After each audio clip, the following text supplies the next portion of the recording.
Most modern mornings begin with a hand reaching blindly through the dark, hunting for a glowing screen before the feet ever touch the floor. This image from our source file illustrates the current psychological baseline. The relaxed, smiling face and confident posture reflect a nervous system at peace, provided it has immediate access to a network connection. Curious, we maintain this equilibrium through a constant, invisible drip of dopamine.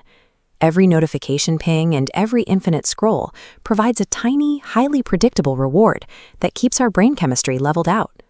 Over time, we have biologically adapted to expect this frictionless stimulation. Connectivity has become the absolute default state of the modern human experience. That digital feed can vanish in an instant.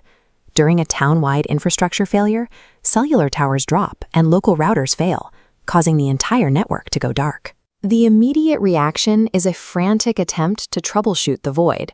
Users drag their thumbs down to refresh dead browser pages or repeatedly unplug and reset router cables in a desperate search for a signal. Beneath this frantic behavior lies a harsh neurological reality.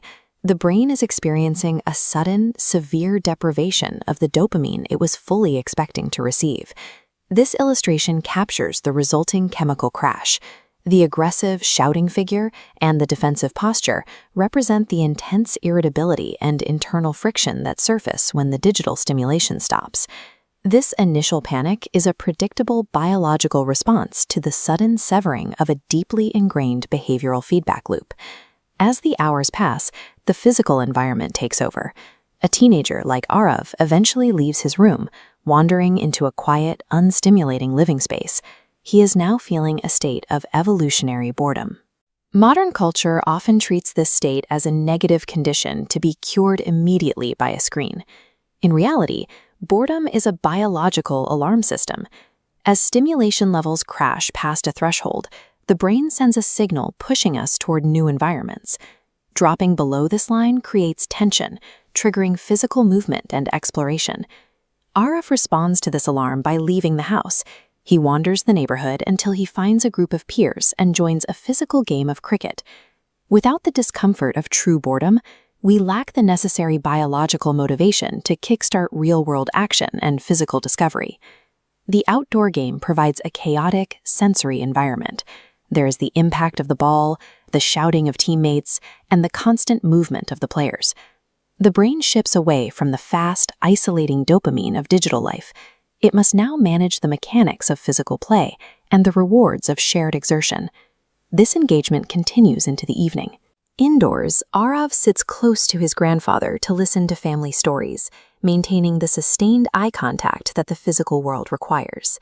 This shared attention creates neural entrainment. When two people are physically present and focused on each other, their brain activity begins to synchronize. This diagram shows the synchronization in action. As these wave patterns align into matching rhythms, the body releases oxytocin, building deep interpersonal trust. This biological synchronization creates memories that are more deeply encoded than anything achieved through passive digital consumption.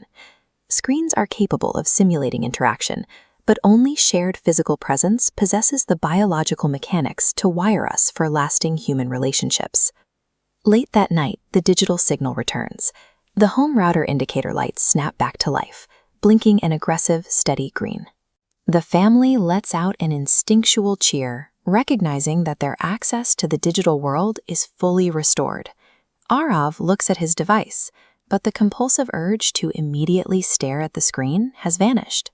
This image represents the transformation he experienced. The joyful leaping posture and celebratory confetti show a state of neurochemical fulfillment earned through physical play and family bonding, rather than a network connection. Technology is an incredibly powerful tool.